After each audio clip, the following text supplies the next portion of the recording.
Welcome everybody to this morning edition of Rewind the Times. And no leftovers. Hope everybody's having a good weekend, man. Today's Monday. This weekend went by real fast. I gotta go to school. Colson's already got school. I mean, after a while, because I had school on Monday, and I had school on Tuesday, but I didn't go. So I pretty much had Tuesday, Wednesday, Thursday, Friday off. It goes by too fast, man. I just came in for Colson. I came into when Colson lives here, and when Colson in the summertime, because Colson's here every other weekend. It goes by it goes by a little bit slower because he's here. So we did like we said, we're gonna pump out our second video in the American Horror Story 1984, and the name of Season 9, Episode 2. And the name of Mr. Jingles. The name of one is Mr. Jingles. So okay, so how this episode starts off is Hopple. No, that's not Hopper. It's Hopple. Hopple. I checked. Hopple. She's driving to Camp Redwood. The rain is still coming down, and that's what I love about this episode too. That's what I love about all the episodes. They all have rain in it pretty much. So she's driving to Camp Redwood because she wants to tell Margaret, because she found in Benjamin Richter's Mr. Jingles' room, she found a clipping that they were reopening Camp Redwood, and Margaret is the one that's reopening it. So she tries calling, but she can't call because the phone lines are supposedly down.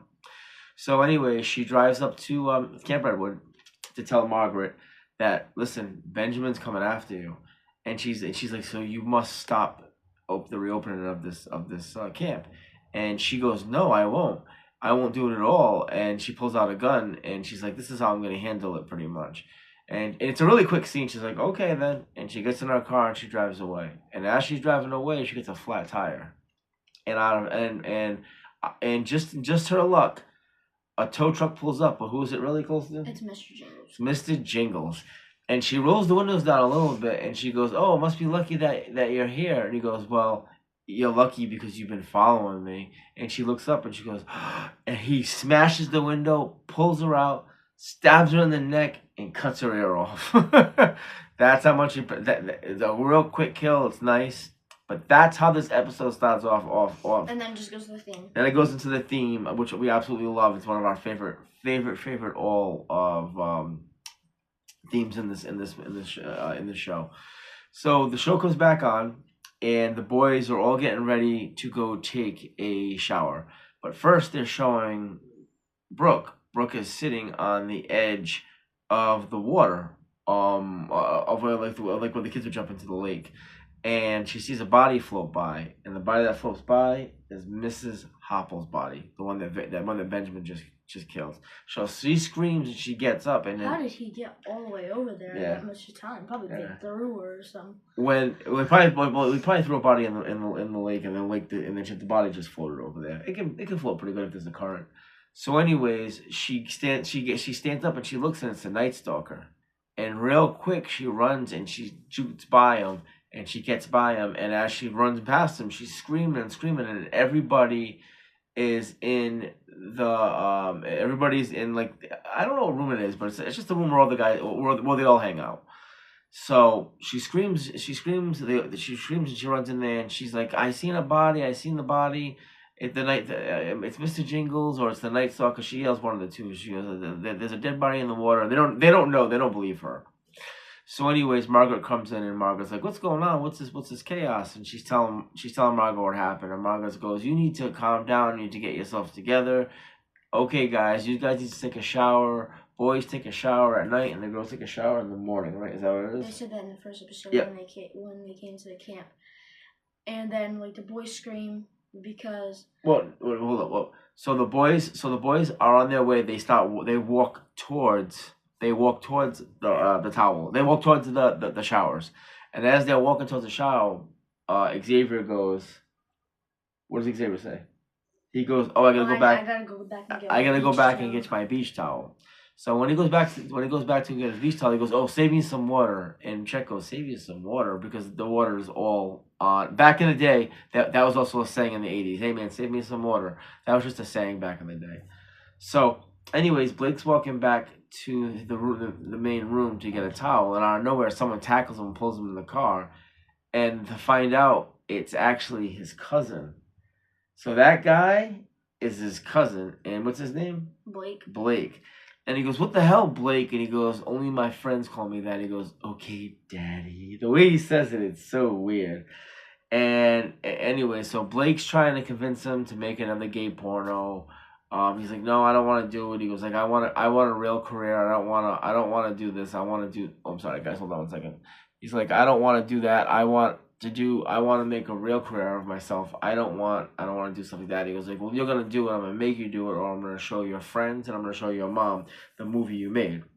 So he turns around and goes, "Listen, how about if I show you someone else? I'll show you a bigger star." And he's like, "Who?" And all of a sudden, they go to where the guys are taking a shower, and Blake is looking through a peephole. He's looking at Trevor and his big package. So Xavier sees that he's looking, and he walks away. And as he walks away, what happens? Mr. Jingle pulls like the spike and just stabs him through his eye. So right, yeah, right, well, right in the back of the head. Like, his like eye pops out and everything. It's actually a really good kill. Like, explodes. It's actually a really, really good kill. So, anyways, the boys are finished taking a shower. Blake gets killed. Xavier walks away, and then it cuts to the scene where Brooke is now sitting in the room, and she's talking to Montana. Saying the phone's ringing. Yeah, well, no, that was episode 1. They start talking. They start talking a little bit, and this is where you find out about Brooke's past. Because Brooke goes, "No one ever believes me. No one believes anything I ever say." And then all of a sudden it goes back to, and this is how it goes back to the day of Brooke getting married. She's getting married to Joey. She's telling Montana about this little story that she had, that in school she always was the first to do everything, and then this boy got everybody in the class to start hating her, start liking her. So she started pretending that she didn't know anything. And then she ended up falling in love with this guy, Joey. And the day at the wedding, the night before their wedding, Joey's best man came over to check on Brooke. And he ended up staying for a little while. And what ended up happening? He ended up getting killed. Joey goes, "You stayed a little bit." He goes, "Don't worry, you know you really want this." And he goes, "Is that what you said to her?" And he pulls out a gun.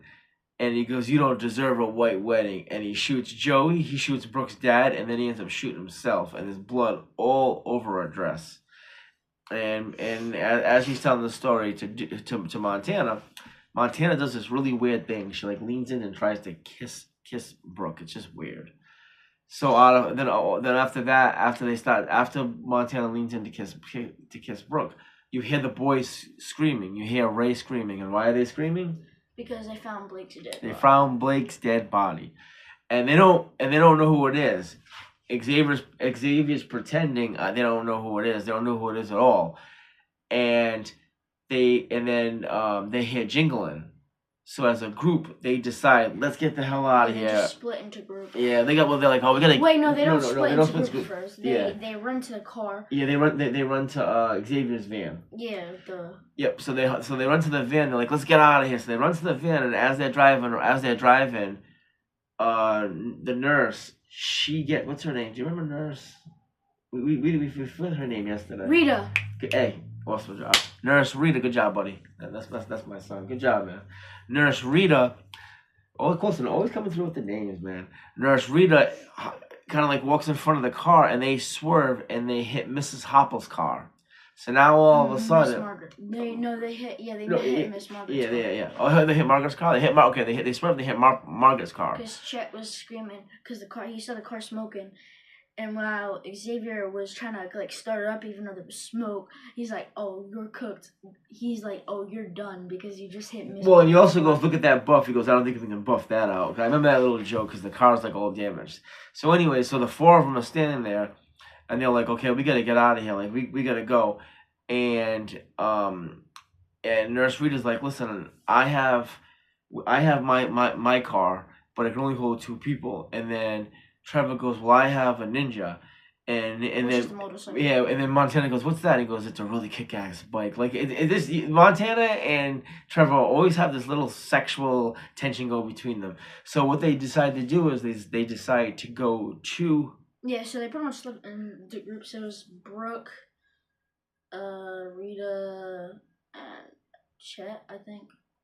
No. Yeah, it was Chet, and then Ray, and then the other one was Trevor, Montana and Xavier.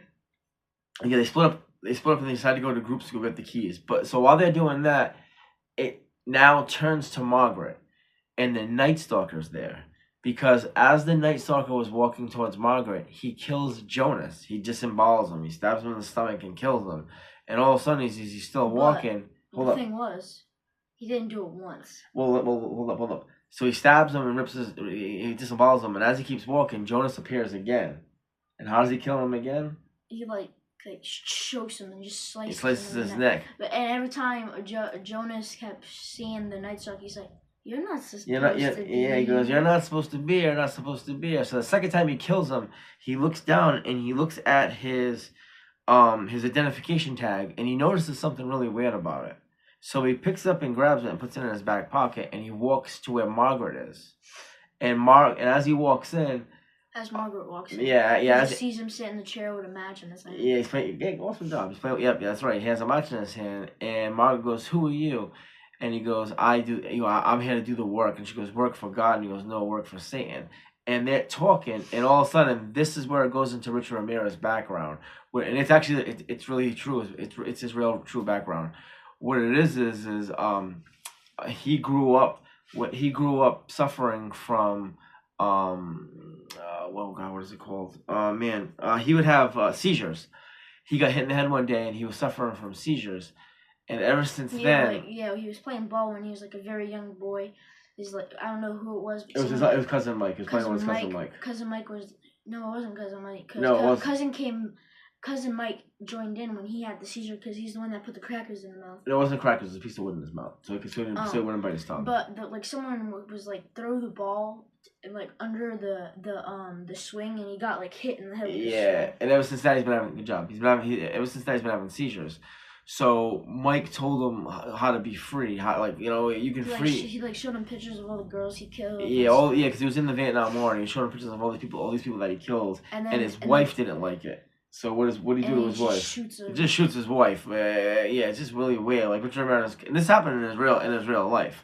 So he was used to seeing death at a very young age. So I remember there's a line that he says in the movie. He goes, "How I learn to love is through pain, and all I know is pain, and all I do is give pain back."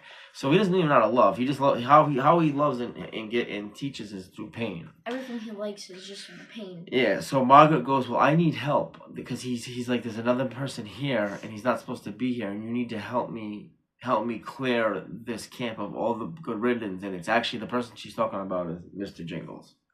So after that scene splits.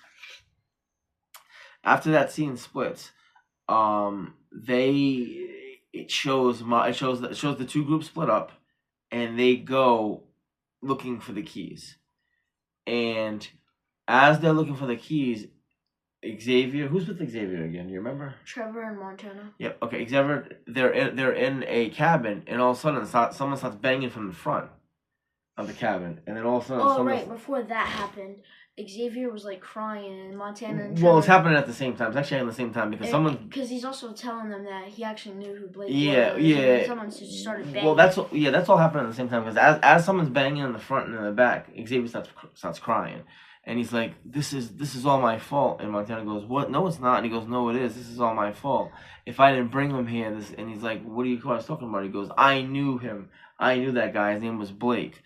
I brought him here, and don't know why it's his fault. I mean, yeah, he brought Blake here, but the person banging on the front door and the person banging on the back, and who it is you can hear keys. It's Mr. Jingles.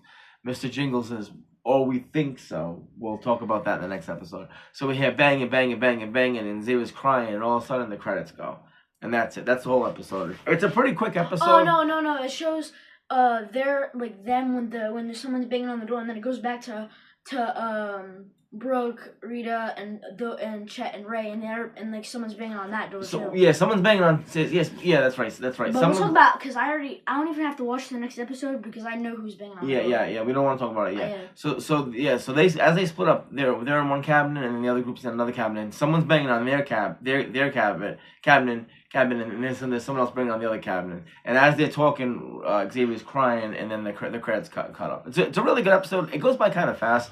What we find out in this episode is we find out the backstory of Richard Ramirez, which is really really true. How he pretty much the origin of how he became the Night Stalker. Okay, but so okay, so before we get into our favorite, so before we get into ranking this episode and our favorite kills, Colston, step on up. This was during the Black Friday holiday sale. I mean, Dad also got the shirt on. Yep, too. I got it on too. And what is it, Colston? Art the Clown. Turn so you can tell more. Art the Clown. It says Art. I love this shirt, man. I got it on myself too. It's just really cool looking. He's in the back alley and it just says Art. I just love it. It's just something very different about it. The trash bag. Someone this trash can. Dead bodies. Oh no, it's weapons. It's weapons. Oh yeah. That's what I love. That's what yeah, because when he went trick or treating, there was just weapons. Yeah, it's just all weapons in it. So I love this. Okay, Colston. So, episode 2, Mr. Jingles. What would you rank this episode? 1 out of 10. I'm gonna give it an 8.5. Okay, me. I actually really like this episode. I'm gonna give it a 10. Like I said before, the first 3 or 4 episodes are perfect for me. This is a great continuation of the first episode that we talked about yesterday. I love this episode. It has the backstory of Richard Ramirez and how he became the Night Stalker. You can start to see some. The thing about this episode that I like, you can start seeing some people's backgrounds are like some people are kind of shady. Brooke's a little shady. Why is Brooke shady for? Why is Ray always in a rush to always do anything? So you're starting to see some people show who they really are. So okay, Colston. Actually, yeah, I'll probably get Actually, a 9. Yeah, no, that's fair. No, I give it a 10. Like I said, I love the first 3 or 4 episodes. Okay, Colston, what's your favorite kill in this episode? It's actually really kind of hard. So let's talk about them. I'm gonna say Blake's. Blake's, okay, yeah, but yeah. So in this episode, there's Miss Hopple's kill. Yeah, and Blake. And then Blake's kill. Is that it? Yeah. So you know what? So out of the 2 kills, I'm gonna go to Hopple. I'm gonna go with the opposite. So we both have both kills. I'm gonna say Miss Hopple's kill is pretty cool. She gets a flat tire. She thinks the tow truck man is there to help her. Finds out it's not. It's Mr. Jingles. Rips her, smashes her window, pull out of the car, stabs her on the neck, and for good luck, tears her ear off. You want to know what that reminded me actually of? It actually reminded me of Jason because if there was 2 options, it was Michael Myers. You go downstairs to Michael Myers and go upstairs to Jason. If you pretty much go to Jason, you're done in like 10 seconds. Mm-hmm. Jason will just get it done, and that's pretty much what this kill was. Yeah, no. What do you mean to remind you? Like, what do you mean? Because like Jason always kills fast. Like he'll just stab someone and then just take it out. Yeah. So this is another good episode. Heads off, punch people's heads off. This is another good episode. This is another good episode in the series so far. So okay, guys, we're gonna head out of here because Colston's got school. Colston will be over in 2 weeks. Next time Colston comes over, we're gonna go actually have pictures with Santa Claus, and we're definitely going to Spirit Christmas that day. I also want to show our decorations. I want to show a little bit of our decorations for Christmas because I do love decorations. That's another big thing. But we're gonna go to get pictures with Santa Claus at the mall. We're gonna go to Spirit Christmas, and then we're gonna do episodes 3 and 4. Do you know what the name of episode 3 is? Is it Slash Dancer? Slash Dance?